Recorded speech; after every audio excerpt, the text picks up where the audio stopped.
me sale perfecto. Estoy muy nerviosa. Nada. Pero bueno, empezamos. Hola, ¿cómo están? Bienvenidos a otro martes de podcast. El saludo va a ser diferente porque no está Fer, la vamos a extrañar en el episodio, pero no estaré solita. Estoy con Irene G. Reyes Noguerol, la autora de Alcarabea, el nuevo libro de cuentos publicado por Páginas de Espuma. Hola Irene, ¿cómo estás? Hola, ¿qué tal? Buenas tardes, muy contenta de estar hoy aquí hablando contigo. Este es su tercer libro. El primero creo que fue publicado en el 2016, Caleidoscopios, y luego en el 2018 de Homero y otros dioses. Y este es del 2024, pero ya ven su quinta edición. O sea, miren, rapidísimo. Entonces, primero queríamos saber un poquito sobre ti. ¿Cómo llegaste a la escritura? ¿Cómo empezaste a escribir cuentos? ¿Cómo es tu proceso creativo al momento de escribir? Y todas esas cositas que siempre queremos saber. Muy bien, estupendo.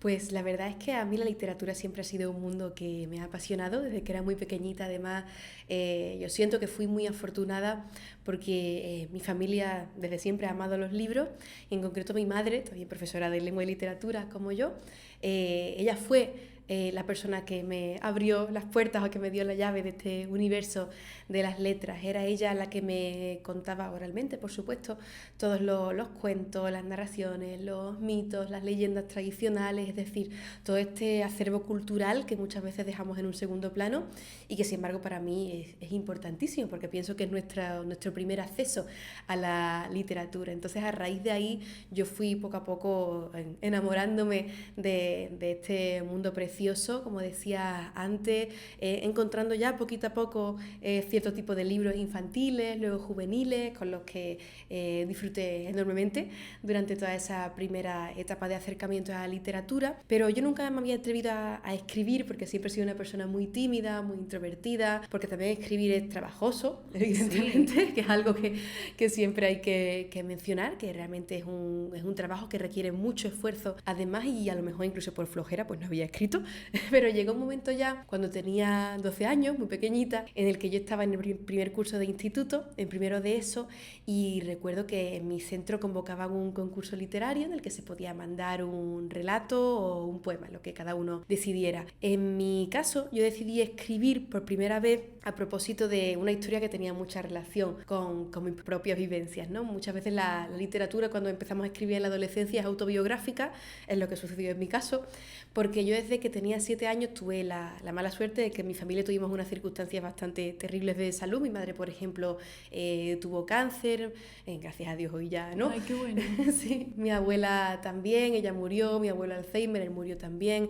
Entonces, claro, para una persona muy introvertida, como siempre he sido yo, era bastante difícil expresar todo lo que estaba sintiendo en todo ese periodo infantil. Pero llegó este momento del concurso literario y yo ni siquiera recuerdo cómo, de dónde me vino la voluntad, pero de repente decidí escribir sobre mi propia historia. Era más o menos ficcionalizada, más o menos porque realmente se veía que era una chica de 12 años que tenía una madre con cáncer. Sí, entonces era bastante evidente que era autobiográfico. Y en este caso, en la historia, como yo tendía mucho a leer en esa época libros así como bastante oscuros, de fantasía oscura, pues en este caso la madre moría, en mi caso, como digo, gracias a Dios, no.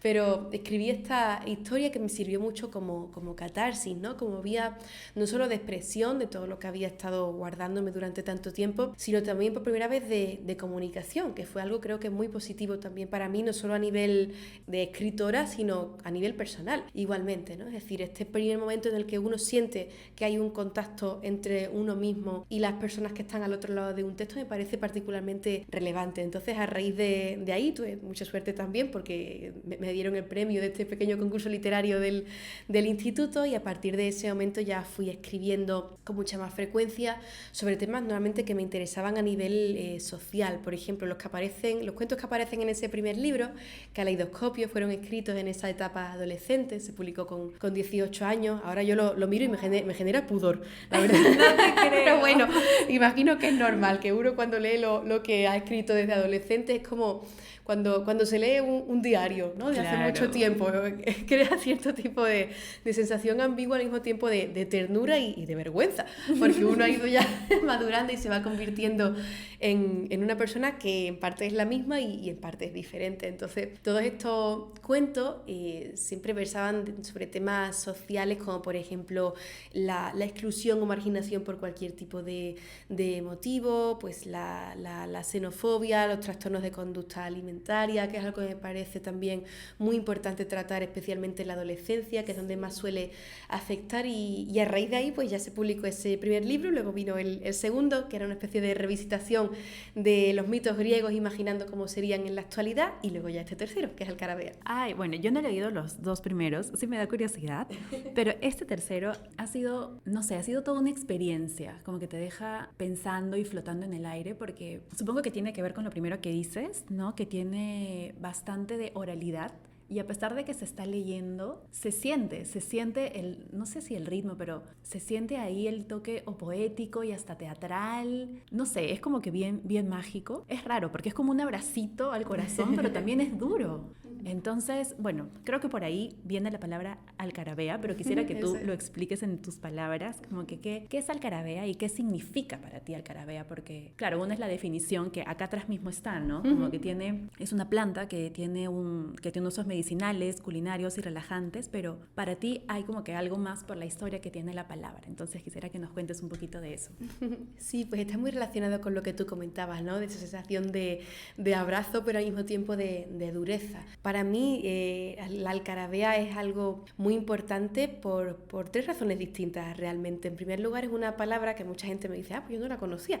Y yo la conocía simplemente no porque yo sea muy experta en el ámbito de la botánica, que no lo soy en absoluto, sino porque es una palabra que aparecía en una de las nanas con las que yo me dormía cuando era niña, que me la cantaba mi madre, mi abuela, mi bisabuela, que es el último personaje de los cuentos de este libro, y por eso le tenía un cariño particular, porque quería también reivindicar aquí no solamente la tradición de aquellos personajes que corresponden a la historia en mayúscula, que son los de la primera parte, sino también hacer cierto tipo de homenaje a todas aquellas personas que corresponderían a la anonimia, como correspondemos todos al final, que serían olvidadas, cuyas historias no recordaría nadie, y sin embargo yo he querido rescatarlas aquí, ¿no? Precisamente a través de esa raíz familiar que me conecta a la palabra alcarabea. Y la alcarabea, además, como decías tú, tiene esta propiedad ambivalente, que es una planta cuyas semillas tienen este sabor amargo y dulce al mismo tiempo. Entonces a mí me interesaba mucho porque cuando escribo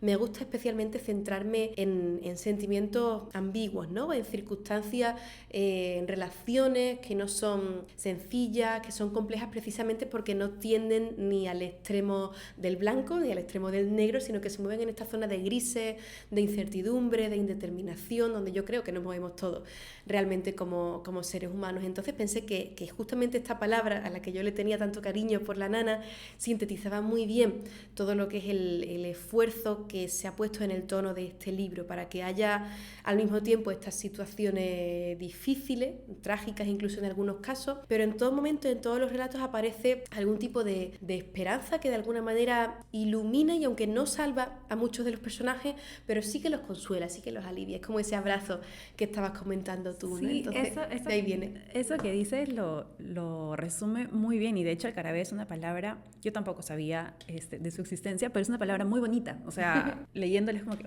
alcarabea, entonces por ahí surge la curiosidad. En mi caso, es que de verdad has dicho como que 1000 cosas que quisiera preguntar, pero para no desordenarme, quisiera empezar con la dedicatoria, que es a tu familia, ¿no? Y justo acá pones que me ha cantado tantas nanas y me han contado tantos cuentos. Y claro, esto lo quería llevar al punto de que el libro empieza con un cuento que habla sobre una carta que le escribe Van Gogh a su hermano Theo, o sea, un personaje que todos conocemos, si bien no de repente a detalle su historia, pero sabemos quién es. Y el libro cierra con la historia de que mencionabas, tu bisabuela Paca, ¿no? Entonces, claro, tenemos dos personajes súper famosos, uno en el ámbito que son conocidos mundialmente, por ejemplo, los primeros personajes, Antonio Machado, que también, y luego alguien que también es súper conocida, pero en el ámbito familiar. Entonces, ¿cómo se siente darle voz a alguien que, claro, como dices, nadie más iba a saber su historia de repente? ¿Qué tan cierta o qué tan ficción es esta historia que también es súper dura, ¿no? Habla de cómo tu bisabuela Paca tuvo una infancia compleja, las cosas que tuvo que pasar. De hecho, o sea, fue el último cuento que ya mi corazón estaba, ¿no? hecho agüita, pero el final creo que es el más largo también, ¿no? Sí, es de los más largos. Me parece, ¿no?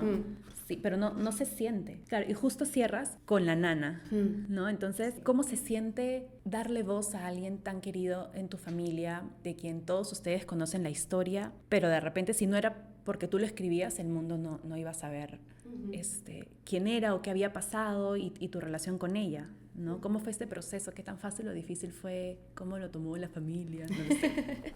Pues para mí era muy importante darle voz a todas aquellas personas que tenían historias apasionantes, porque además yo lo pienso, todas esas narraciones que ahí me contaron cuando era niña y la mayoría eran interesantísimas, ¿no? El caso, por ejemplo, de mi bisabuela, que tuvo esta infancia tan difícil, pero luego también dos de mis tíos abuelos que desertaron de la guerra porque se negaban absolutamente a participar en algo tan cruel, o la historia también que aparece, por ejemplo, ahí de mi tía abuela y este primer contacto con la palabra escrita, porque realmente yo procedo de una familia que, bueno, mi inmensa mayoría de generaciones han sido campesinos, trabajadores manuales, no habían tenido ningún acceso a la escritura ni al mundo de la cultura, pero siento que siempre habían tenido una voluntad de ir más allá, es decir, esta pasión no por la literatura escrita, que por supuesto no podían tener por su contexto, pero sí por la literatura oral que yo por eso precisamente defiendo tanto, ¿no? Porque me parece importante, junto con este tema, de este aspecto de la literatura oral,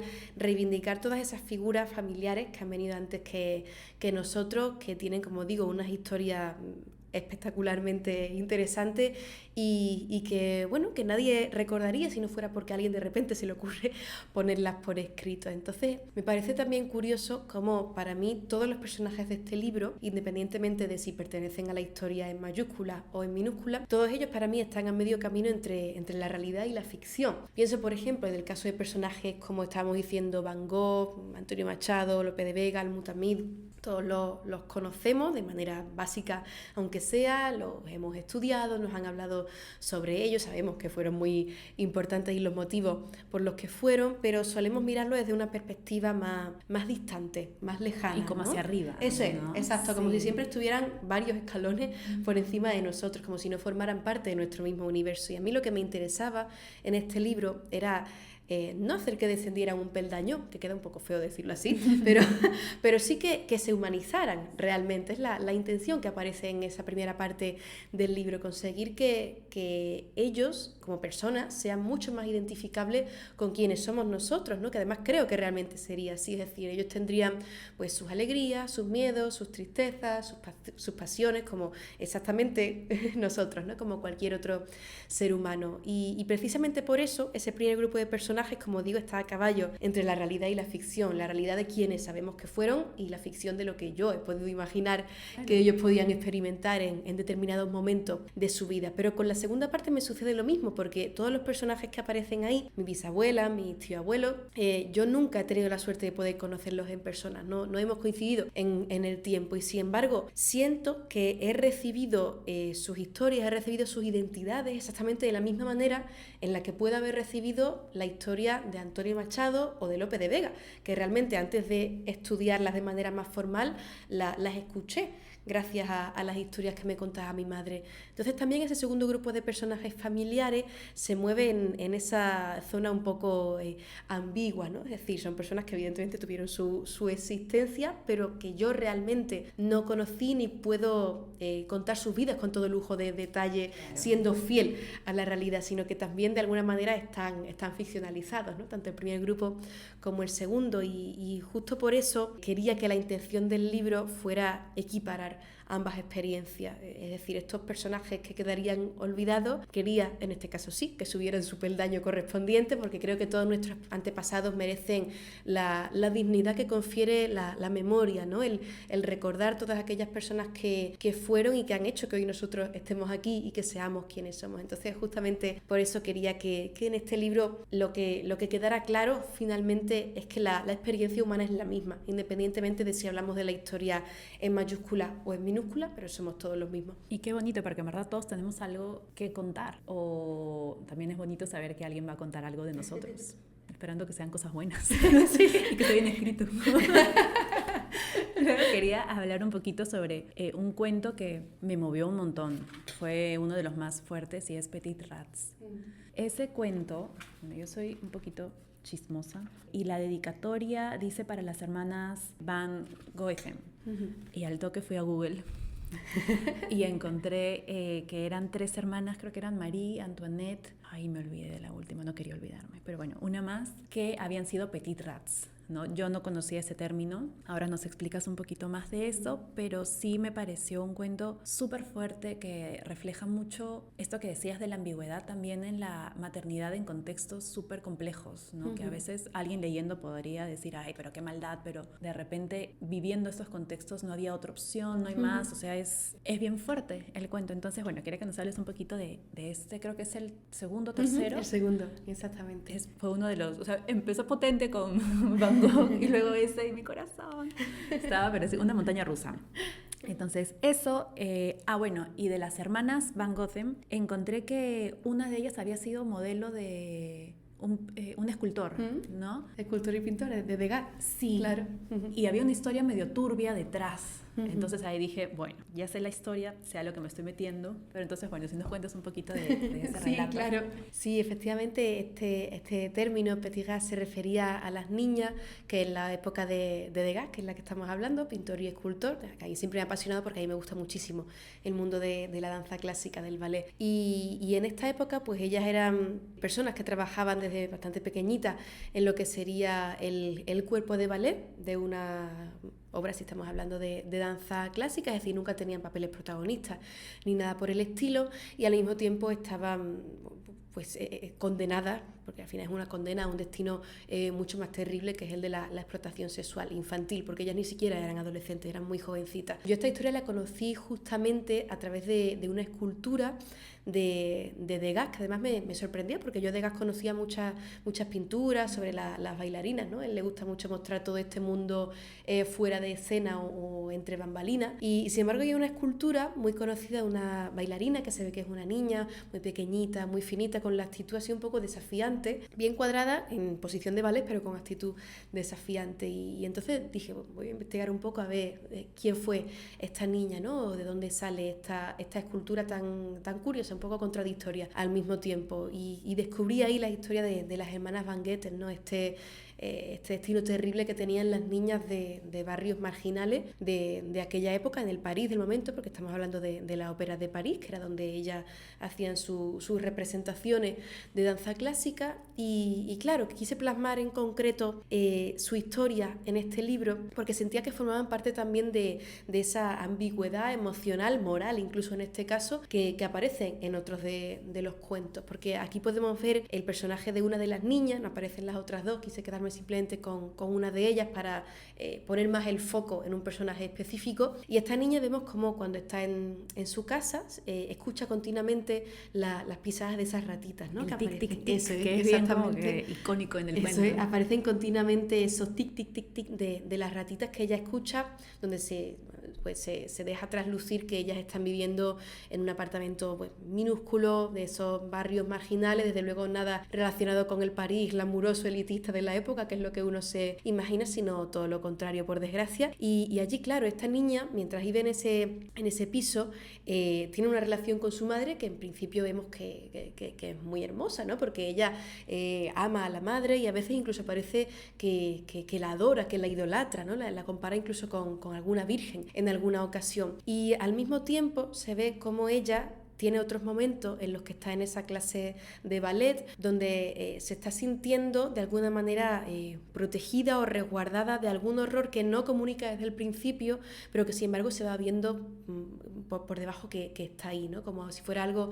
secundario, pero sabemos que existe esa tensión, que algo está pasando, aunque ella no lo pueda decir directamente. Poco a poco, conforme avanza la historia, ya sí se va comprobando que ese horror que le está destinado a ella es que precisamente después de las funciones o después de los ensayos, incluso incluso en los entreactos, los padres de estas compañeras que ella tiene en clase, compañeras que ellas sí formarían parte de la élite parisina de la época, pues estos padres cuando van a los ensayos no están mirando a sus hijas, sino que están mirando a esas otras niñas, ¿no? Esas otras niñas que saben que no se pueden defender, que inevitablemente tienen que hacer algo para mantenerse económicamente a ella y a su familia, y claro, al final pues terminan cayendo en lo que sería esa espiral de depravación, de ayección, de este mundo terrible que es el que les está destinado, y al mismo tiempo también es el mundo que comparte la madre, ¿no? Y tenemos el personaje de la madre no como una figura plenamente negativa, porque al final también es un consuelo para la hija y es el vínculo afectivo que ellas tienen es el que las salva a ambas, pero tampoco de ninguna manera es una figura positiva, porque es la persona que se está encargando de que para poder sobrevivir un día más, un minuto más, la propia niña también, igual que ella, se esté dedicando a la prostitución. Entonces, por eso mismo, como cuando leí la historia me resultó muy impactante y muy dura al mismo tiempo, sentí la necesidad de volcarla aquí y de volcarla no hablando de la madre como si fuera alguien monstruoso, que eso es lo que no me gusta que aparezca nunca en mis cuentos, sino como este personaje ambivalente, que tiene sus luces cuando está con la niña y parece que toda su vida es perfecta, y que por supuesto tiene sus sombras, porque es la persona que la está conduciendo a este destino horrible. Claro, que también es víctima del sistema. Exactamente, final, ¿no? exactamente. Igual hay momentos como que bien luminosos y bonitos en el cuento, cuando la niña narra, por ejemplo, cuando van a misa, o sea, momentos cotidianos, ¿no? Su mamá como que reparándole las medias, cuando van a la misa, los desayunos, y luego también está el otro lado que es lo real, ¿no? Que es la pobreza, y te deja también con la pregunta al final de, claro, ellas son como que las ratas chiquitas, pero ¿quiénes son las verdaderas ratas? ¿No? Los caballeros de alcurnia, de dinero. Entonces fue un cuento que al final, sí, como dices, no es que necesariamente sea un final feliz o que haya un cambio significativo en la vida de los personajes, pero sí hay momentos donde yo siento que la protagonista puede como evadir la realidad y refugiarse. Cuando pensaban en el cascanueces o cositas así, era como que para que no le rompan la magia del final ser niña. Claro. ¿No? Y vivir a su forma esa etapa que sí, pues es terrible. Sí, yo cuando descubrí eso, que de hecho también descubrí que era escultor ahora, que estaba chequeando, yo también pensaba que era solo pintor, por eso decía, es escultor. Claro, porque la pintura son las más famosas y me llamó también la atención que fuera suya la escultura. Sí, fue uno de mis cuentos también, no sé si favorito, pero uno de los que más me impactó porque gracias. La historia es... Y la forma en la que está escrita también, ¿no? Cómo puedes relatar con tanta suavidad. O sea, no me refiero a suavidad, sino que se lee suavecito temas tan duros y sin mencionarlo el lector sabe lo que está pasando, porque creo que no hay una parte explícita donde digas, está pasando esto. Pero en esos silencios o donde no mencionas lo que está pasando, uno como lector dice, ya, esto es... En los primeros momentos sí decía, no, estoy pensando mal, pero luego ya se va confirmando, que sí. Es como que no, sí, estos son las ratas. Luego también, a lo largo del libro, sí sentí que mencionas bastantes veces esto de los colores, la presencia de colores, su significado, como que el significado cromático emocional, algo así, y también mencionas mucho los grises. Sí, como que en el primer cuento, sobre todo, también hay una parte bien bonita. Ay, espero verla marcada. A veces me da penita marcar el libro. Ah, sí, es que nada más al principio. Ahora todo es gris. El dormitorio, el comedor, los cipreses, una gama de grises a través de los campos de trigo, a lo largo de los caminos perfumados de lavanda. Gris y no negro, porque solo el primero es el color de la nostalgia. No el azul, como creen los ingenuos o los cuerdos, que al fin y al cabo son lo mismo. Solo el gris expresa esa pena larga y sin aspavientos que es la melancolía. Entonces es como que yo dije, uy, sí soy la ingenua y la cuerda. Yo pensaba que era el azul, el color nostálgico. Pero no, en verdad tiene mucho sentido que sea el gris, que también es un color asociado a la salud mental, a la depresión, como que todo está así, no hay más color, todo es una gama de grises. Entonces me pareció interesante porque de alguna forma vi en varios cuentitos como que sale las sombras, grises, colores. Entonces no sé cómo fue representar esto en los cuentos. Sí, efectivamente para mí el cromatismo tiene algo fundamental en la escritura, ¿no? En el sentido de que se transmite, creo que de una manera a veces mucho más clara que si fuera algo explícito, todo aquello por lo que está pasando en los personajes. En este caso, en el caso de Van Gogh, tenemos aquí esta especie de, esta carta ficticia a su hermano cuando él estaba ya ingresado en un sanatorio mental en el sur de Francia, porque él estuvo toda su vida luchando contra una enfermedad mental que tenía que ser bastante importante, porque se ve que lo marcó muchísimo, no solamente en su obra, sino también en su vida personal. Y ahí está por eso mismo mencionando el gris, ¿no? Él llega a un momento en el que es consciente de que va a terminar perdiéndose a sí mismo,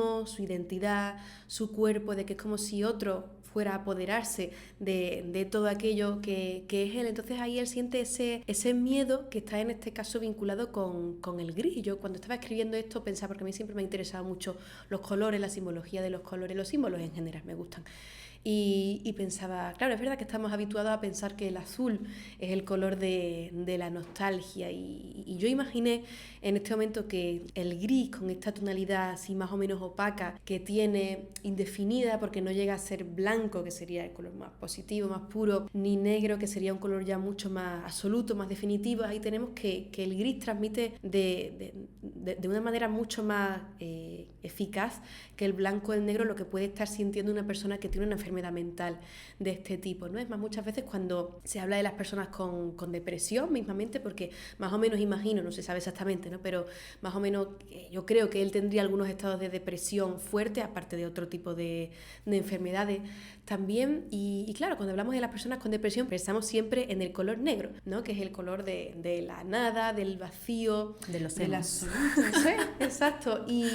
Y sin embargo, yo pensaba que el gris es algo que describe mucho mejor esa angustia, ese vacío también de la enfermedad mental, de la depresión en este caso, ¿no? Porque no es que necesariamente uno tenga que estar todo el rato llorando, como piensa mucha gente de la depresión, sino que es esta sensación de falta de emoción, una sensación de apatía realmente, que es lo que más se vincula al color gris. Entonces quería que apareciera ahí precisamente por ese motivo, porque si bien él como pintor es una persona que, bueno, conocemos las imágenes, ¿no? Dibujaba con muchísimo colores además muy fuertes, muy intensos, yo quise pensar que en estos momentos en el que él se sentía más perdido, más vulnerable, que es lo que realmente me interesa a mis personajes, esos momentos de vulnerabilidad, pues aquí podría haberse vinculado, haberse sentido mucho más identificado con ese color gris, que es casi como si se adueñara de su mundo entero y ya no dejar espacio para todos los demás colores. Sí, es todo un análisis porque se logra sentir. Yo decía, claro, tiene sentido que sea gris y no azul, tiene sentido que sea negro y no blanco. Entonces era como que dentro de mi imaginario no sabría cómo explicarlo, pero confirmaba los colores elegidos. Luego también quería hablar sobre otro cuento que me movió un montón porque justo hace unas semanas tuve una conversación con una prima, justo por el Día del Padre. Tengo una prima que tuvo un papá ausente y justo me preguntó, ¿qué se siente tener papá? Y yo dije, no lo sé porque nunca no he tenido. Claro. Entonces, mientras iba avanzando el cuento, leí Bastardo y me recordó muchísimo esa conversación. Y claro, es un cuento que habla sobre los no vínculos, ¿no? Porque una persona eligió negar a alguien o desaparecer y claro, no solo cerró ese vínculo, sino cerró otros futuros vínculos como el que podría haber tenido dos hermanos y esta dualidad de qué pasa con la persona que fue negada, ¿no? El saber que fue negado, no solamente no saber, sino saber que fue negado y que hay otra persona que tiene todo lo que él no tuvo y aún así querer conocerla, no por envidia para reclamar, sino para tener un pedacito de lo que pudo ser para él. Entonces es uno de los más cortitos, creo, ese, pero se siente como un huracán, o sea, así una cachetada y fue como... Me recordó muchísimo esta conversación que tuve con mi prima. Pude más o menos tener una idea de cómo puede haberse sentido, ¿no? Entonces, nada, quería saber un poquito de ese cuento porque también está dedicado hacia un tío tuyo. Eso es, en este caso aparece explícitamente ahí dedicado a mi tío abuelo sin nombre porque o sea, yo ni siquiera conozco el nombre de esta persona. Sé que existió, sé su historia, bueno, lo poco que he podido saber porque al final estos asuntos normalmente se ocultan y ya luego es bastante complicado desenterrarlos generaciones después y yo pensaba, miren, qué tristeza, ¿no? Una persona cuyo nombre ni siquiera conozco, es decir, ha sido negado absolutamente, no solo en el momento en el que vivió, sino también luego a ojos de la historia, a ojos de los que venimos detrás, ni siquiera tiene un nombre, es una persona de la que estoy escribiendo y no sé cómo se llama, ¿no? Entonces me parecía durísimo también ese detalle y efectivamente lo que sucedió se ve que bueno, que este hombre, su padre, pues tenía la primera familia formada con él, mi tío abuelo, y con su madre, y que en determinado momento pues decidió abandonarlo completamente, sin motivo, realmente, y ya encontrar cierto tipo de estabilidad familiar, emocional, en una familia que no era la primera, en esa segunda familia que sin embargo sí es la de mi abuelo, por parte de padre. Y entonces yo pensaba en esta historia que había escuchado hace ya mucho tiempo y me movía una empatía y un sentimiento de compasión absoluta hacia este hombre, ¿no? Es decir, imaginaba cómo podría haber sido la vida de él sabiendo pensando que ha sido el abandonado, el malquerido, como pasa por ejemplo también en el último cuento con mi bisabuela, que fue abandonada por su propio padre y la dejaron en un orfelinato. Y este tipo de personajes así me llaman especialmente la atención por esta sensación de desamparo tan fuerte que yo imagino que tienen que tener. Yo, por ejemplo, siempre he tenido muchísima suerte porque tengo un núcleo familiar muy, muy, muy fuerte, pero imagino todas las situaciones de estas personas que se ven completamente vulnerables, desamparadas, sin nadie que las defienda de cara al mundo, sobre todo cuando son niñas, en este caso, ¿no? Personas que son muy pequeñas. Y por eso justamente aparece aquí la historia de este tío abuelo sin nombre, ¿no? Que sentía que merecía también tener este momento de reconocimiento a pesar de todas las adversidades. Entonces yo quería que este cuento fuera no únicamente un homenaje a esta persona, sino también a todas aquellas personas que por un motivo o por otro se han sentido solas frente al mundo, ¿no? Porque realmente es esta sensación de soledad absoluta, de no tener raíces, o peor aún, de tenerlas y que te hayan rechazado, que creo que tiene que ser aún peor todavía, es decir, sentir que tú pertenecías a algo que voluntariamente te ha abandonado. Y encima lo que es más duro todavía es que este hombre se fue, que realmente es mi bisabuelo, se fue a vivir muy pocas calles, es decir, como en el mismo barrio donde estaba la familia original. Era cerca, en el cuento es cerca, es muy cerca.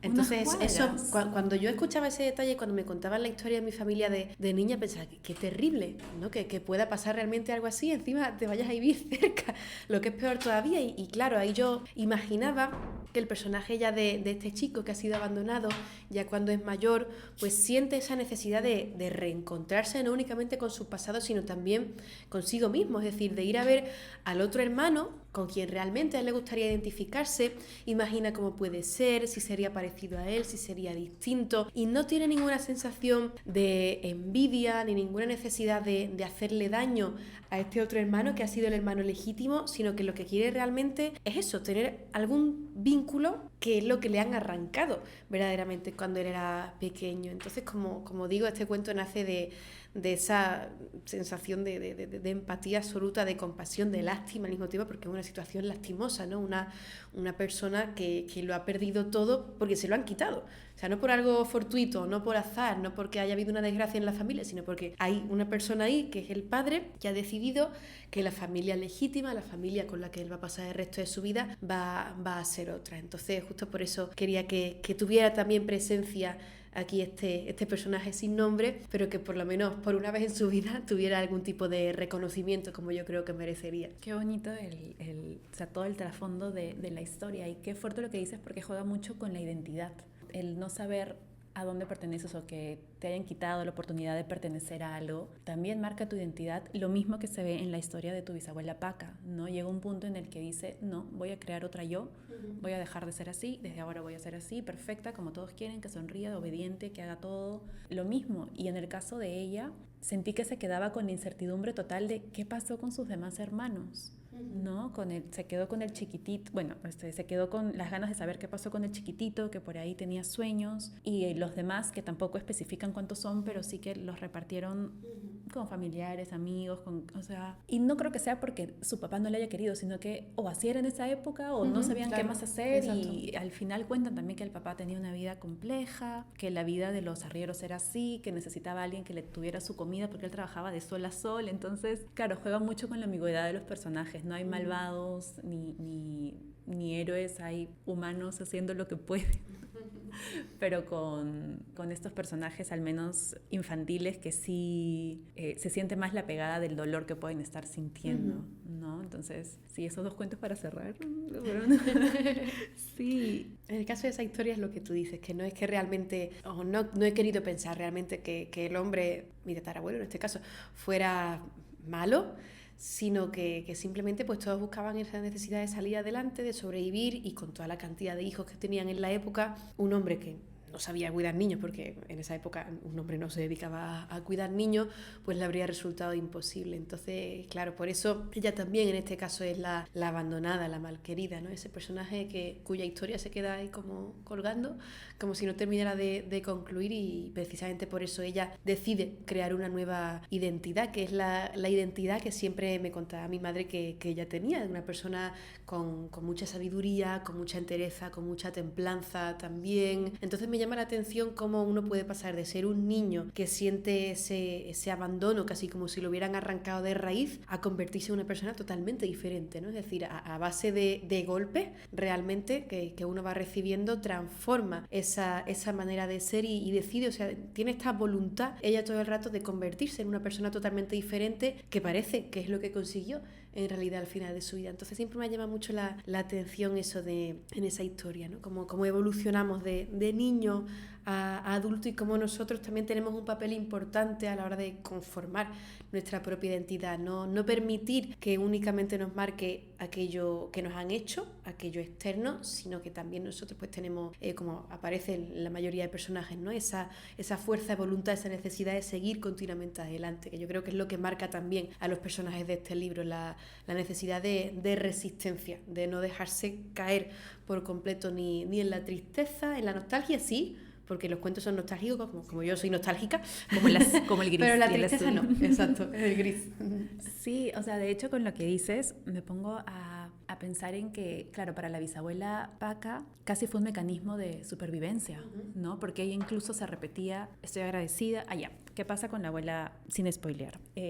Va a un orfelinato y ahí también la pasaba un poco mal porque le costaban ciertas cosas en las clases, pero luego logran adoptarla. Y ella pensaba que era porque justo había hecho todo bien, como que se esforzaba, claro, y hacía y sonreía y era como que perfecta. Y claro, luego pienso también en cómo lo social también afecta, ¿no? Cómo la sociedad ayuda a cómo va a ser el futuro de los niños, ¿no? Si adoptas a alguien porque de verdad quieres criarlo con cariño, amor, darle un hogar, o si adoptas a alguien para tratarlo mal, básicamente como para tenerlo ahí de empleado, de empleada. Entonces, la sociedad también juega un papel importante, que también depende mucho de la suerte. O sea, depende mucho de la suerte de quien te toque. Ella intentó hacer todo bien hasta el final, a pesar de que era explotada y todo. Dice, no, pero estoy agradecida porque tengo techo y comida y hay que agradecerlo porque podría estar peor. Entonces es como, no, la bisabuela Paca, un abracito. Es una parte bien, bien dura ver cómo, siendo niños, ella tenía 7, 8 años, 8 creo, tienen que crecer así desmesuradamente y básicamente, no sé si madurar, pero sí convertirse en adultos porque su visión de la vida va a ser muy diferente. O sea, ellos ya no pueden disfrutar, imaginar, soñar, no de la misma forma, no es que no lo hagan, pero no de la misma forma, con el mismo tiempo, con la misma inocencia con la que alguien que está viviendo una vida normal, entre comillas, ¿no? Entonces, sí, y tampoco se puede demonizar a los adultos en este caso, claro, porque eran parte también de este sistema, del estilo de vida. Creo que sí he escuchado varias veces que antes era así, ¿no? Como que, bueno, fallecía la mamá y ya está, los niños por donde sea, se quedan los que pueden trabajar, los que pueden aportar y los que no. Entonces era una forma también de supervivencia. Sí, qué fuerte. Eso era el contexto de la época, que era así, y por eso yo quería que figurara este hombre, por ejemplo, el arriero, no quería que se quedara únicamente en un personaje secundario, lejano, sino que quería también que se viera el tipo de vida que él llevaba, ¿no? Porque yo no pienso que mi bisabuela, cuando pensara en él, lo imaginara con rencor. Realmente, quizás al principio sí, como es lógico, porque claro, y más si uno es una niña y la abandonan, pues peor todavía. Pero no creo que pensar en él ya con rencor, sino entendiendo las circunstancias, las motivaciones que lo llevaron a hacer lo que hicieron, ¿no? Y además incluso cuando aparece ahí esos sueños que tiene ella, cuando sueña con el hermanito, piensa qué es lo que le habrá pasado, piensa dónde está, lo duro es que lo que ella imaginaba pasó, de verdad. Es decir, este hombre realmente entró en su casa y no me voy a desvelar, pero se encontró de verdad aquello. Con una situación complicada. Sí, terrible. Entonces, claro, el trauma no es únicamente de ella como niña abandonada, sino de él también, que cuando cree que va a rehacer su vida, de repente llega un día a casa y se encuentra lo que se encuentra, ¿no? Que al final es el horror en el que entran tanto ella, que termina saliendo de ahí como él, que cuando se termina el cuento, él permanece en ese estado de horror, ¿no? De haberse encontrado con lo que él nunca habría imaginado y que sin embargo estaba ahí, que ella imagina pero que no puede comprobar. Y ahora yo quería preguntarte, no sé si es una pregunta muy íntima, pero todos estos relatos que tú vas conociendo, que tú vas escuchando de tu familia, entiendo que vienen de lo oral, ¿verdad? Como que ¿en qué contextos han sido que te vas enterando? ¿Y cómo te sentiste cuando fuiste escuchando estas historias que no son tan dulces o bonitas, ¿no? Sino complejas y que exacto, tienes que ver, ya, ok, pero tampoco es que mi bisabuelo fue malo, sino como que tratar de ver que todos eran simplemente humanos, personas haciendo lo que podían. Pues yo me he ido enterando de todas estas historias al mismo tiempo que iba escuchando todas las otras narraciones ficticias, ¿no? Por decirlo así. Entonces, para mí, desde pequeña no había diferencia entre una y otra y siempre he disfrutado muchísimo, además, escuchándolas porque era como si fueran realmente personajes de cuento, ¿no? Como si no fuera conmigo la cosa. Y sin embargo, luego ya cuando uno va creciendo, va comprobando que todas esas personas realmente tienen una conexión fuerte con quien yo, por ejemplo, soy hoy en día. Y en un principio sí que es verdad que quizá cuando uno es niño mira cierto tipo de personajes por sus acciones, pues con a lo mejor una mirada más prejuiciosa. Pienso, por ejemplo, en este padre, ¿no? Que estamos hablando, que reparte a sus hijos y al principio uno piensa, pues qué malo, y se queda ahí. Sin embargo, cuando vas creciendo te das cuenta de que es que era lo único que podía hacer. Un personaje al que sí inevitablemente tengo que mirar con prejuicio es al que abandonó a su propio hijo por otra familia y no puedo mirarlo de otra manera, la verdad. A lo mejor el hombre en su vida luego hizo otras cosas buenas, pero como es una historia que me ha llegado mucho más incompleta, porque me llegan mucho más completas las historias de la parte materna que paterna. Es por esto simplemente que en algunas familias hay más secretismo que en otras, ¿no? Entonces en la parte de la familia de mi madre, sobre todo mi abuela, mi bisabuela, mi abuela y mi madre, que es toda esta saga que llega hasta mí, sí le gustaba mucho contar las historias de la familia. Sin embargo, por ejemplo, a mi abuelo por parte de madre no le gustaba tanto, le gustaba mucho las historias, eso sí, pero en su familia tendían a ocultar más y en la familia de mi padre tienden a ocultar bastante más. Entonces, claro, es algo que decisión de cada familia, ni es bueno ni es malo, o sea, independientemente cada uno hace lo que quiera. Pero esta historia, que es la única que aparece ahí, que forma parte de la familia paterna, claro, me ha llegado mucho más incompleta, con lo que yo no tengo tampoco excesivos detalles de qué fue lo que pasó ahí. Entonces, claro, inevitablemente pues tengo que mirar con prejuicio a ese hombre que de repente abandona a su niño y a su mujer y se va a formar otra familia. Pero es curioso, ¿no? Cómo nos van llegando a todas las narraciones de personajes de la familia y cómo hay personas que quieren sacarlas a la luz y otras, sin embargo, que quieren enterrarlas. Porque pueden considerarse muchas veces motivo a lo mejor de vergüenza. Esta historia, lo que hace este hombre a nivel familiar se puede considerar una deshonra. Entonces, por eso para mí era también importante resaltar el personaje de este chico, luego hombre, que se queda a un lado. Este bastardo que pierde su identidad y pierde su vinculación afectiva con una familia porque se la han arrebatado directamente. Pero en la mayoría de ocasiones cuando escuchaba estas historias la sensación siempre ha sido de asombro y de fascinación, ¿no? Por ejemplo, la historia de mi bisabuela me impresionaba mucho cómo había dado ese cambio en su personalidad, de una niña herida a una persona resiliente. La historia, por ejemplo, de mis tíos abuelos que van a la guerra y los dos deciden desertar, pues ahí aparece uno, pero realmente desertaron los dos y los dos se encontraron en el ático de la familia sin saber que el otro iba hacia allá. Pero como eso me resultaba muy difícil de contar, porque parecía excesivamente edulcorado, decidí eliminarlo. Por eso solo aparece el final de uno de los personajes. Y claro, como digo, eran historias tan fascinantes que siempre yo recuerdo a mi madre diciendo, la historia de mis abuelas merecería una novela.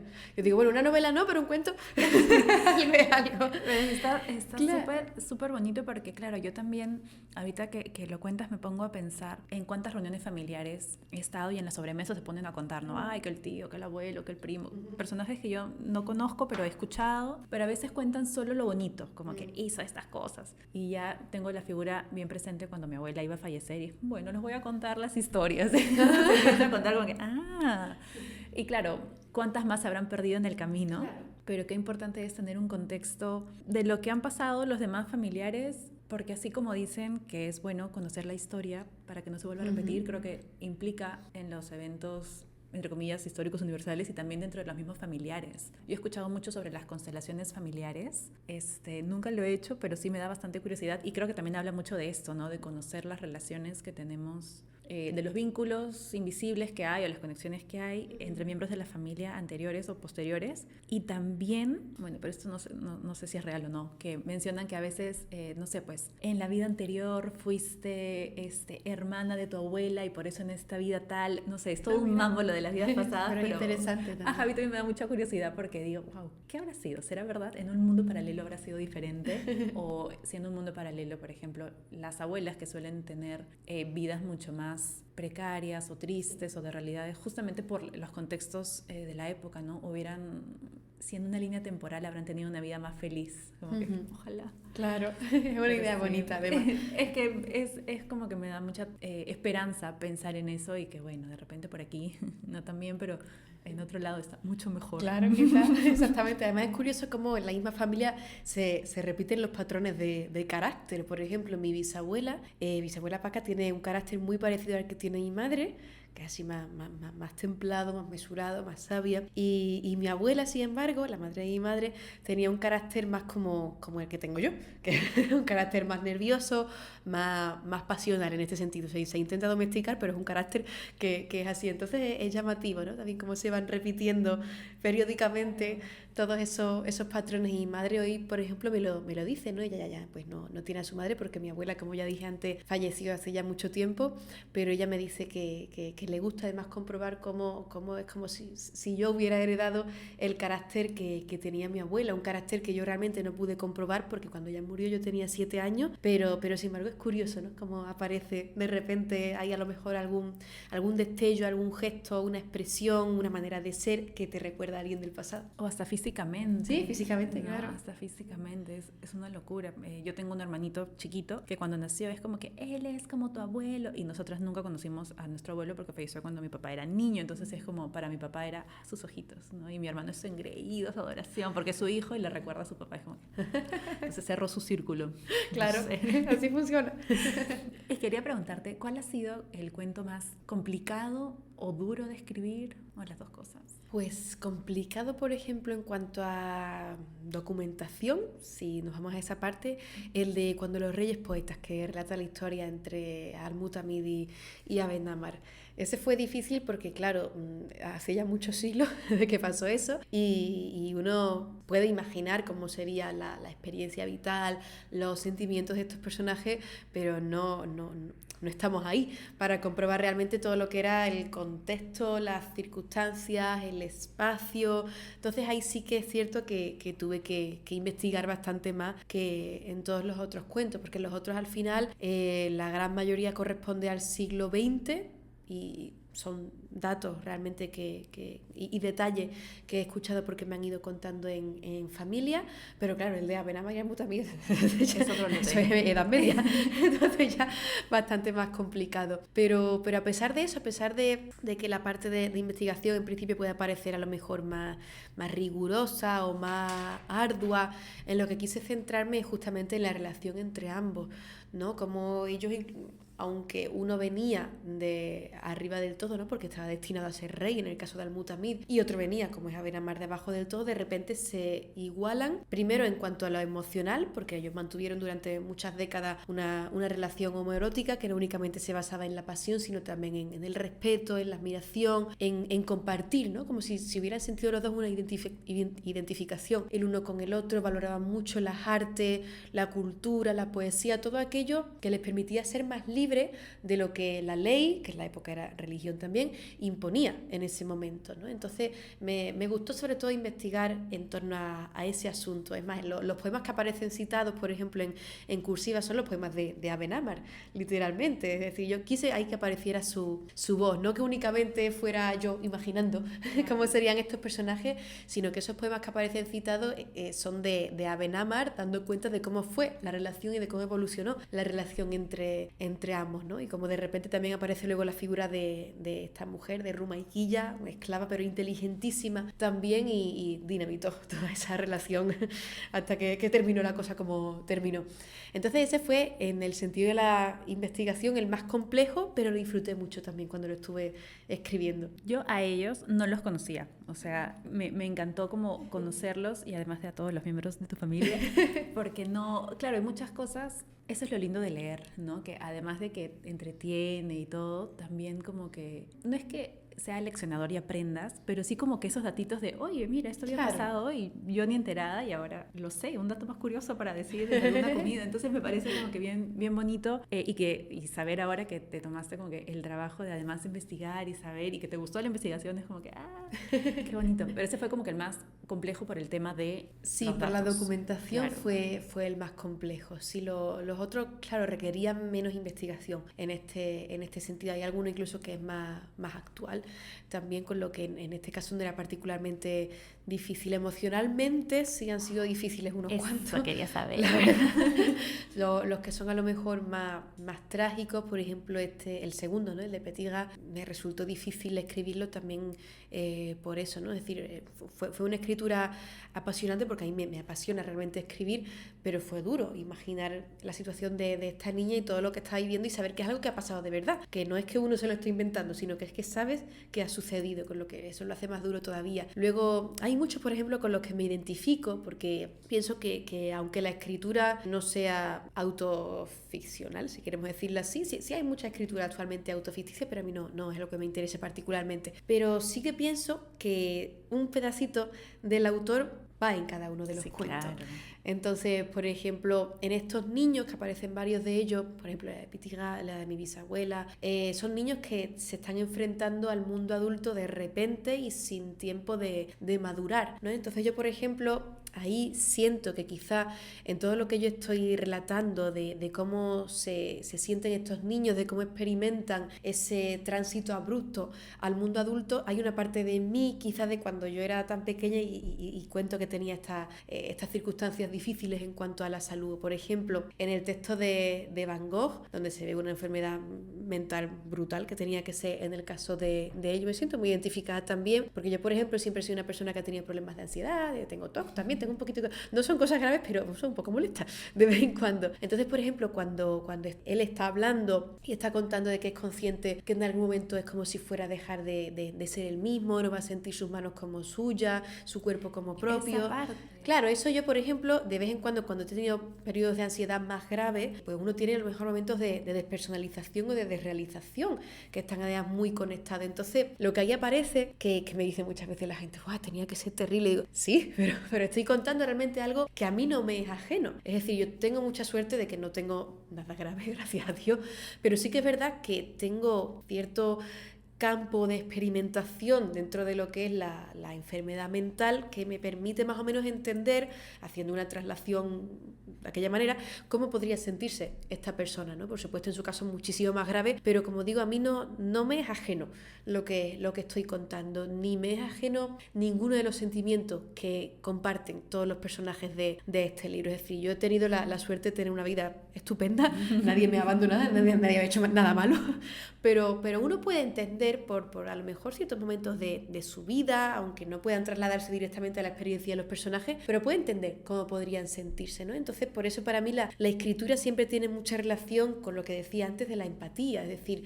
que además literalmente en su etimología significa sentir con el otro, sufrir con el otro. Sin eso, para mí la escritura no tiene sentido. No me interesan las escrituras frías, hiperintelectualizadas, es decir, está bien y eso, ¿no? Pero no me conmueve. Tampoco me gustaría escribir un tipo de literatura que únicamente se fijara en la emoción, porque creo que tiene que haber un equilibrio, ¿no? Una compensación entre lo que es el trabajo intelectual y el trabajo emocional. Creo que se tienen que combinar los dos. Pero huyo normalmente del tipo de literatura que busca simplemente pues, sorprender al lector en cuanto al intelecto, en cuanto al ingenio de su autor. Es algo que tiendo a rechazar un poquito. Hay libros buenos, hay libros buenos escritos así, pero a mí me quedan más lejanos. Me gusta que lo que estoy leyendo, precisamente por ser una obra cultural, por ser una obra artística, me conmueva, y justo por eso intento escribir también de esa manera. No, pero lo lograste con todo, porque es un libro que, o sea, como forma es...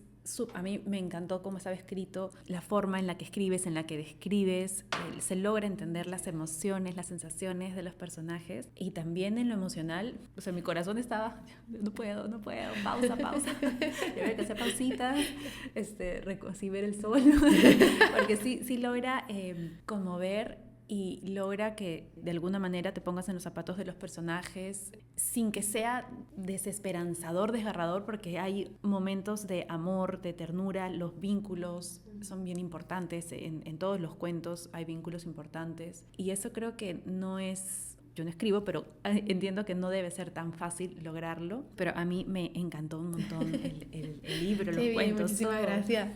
Sí, y quería preguntarte ya para ir cerrando, como tus autoras favoritas, no necesariamente que te hayan inspirado para el libro, sino en general, ¿no? Que te gusten o libros que recomiendes.